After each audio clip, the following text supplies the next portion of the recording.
the beloved son.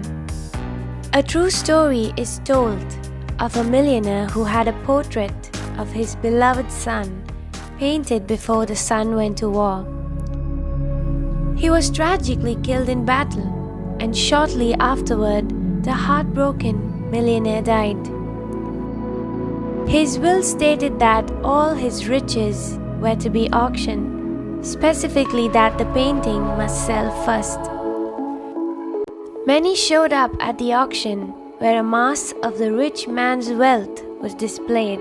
When the painting was held up for sale, there were no bids made. It was an unknown painting by an unknown painter of the rich man's uncelebrated son, so sadly there was little interest.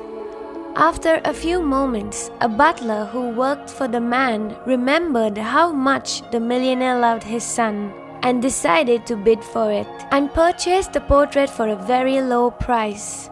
Suddenly, to everyone's surprise, the auctioneer brought down his gavel and declared the auction closed.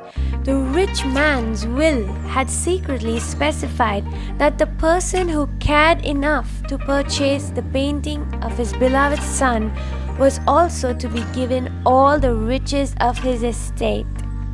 This is precisely what God has done through the gospel. He who accepts the beloved Son of God also receives all the riches of his estate, the gift of eternal life and the pleasures forevermore.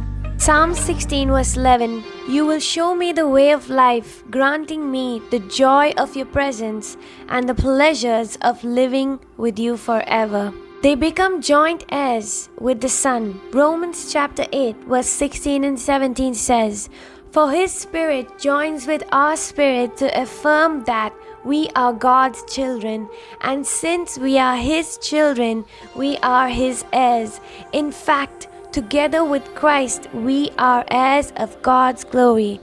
But if we are to share his glory, we must also share his suffering."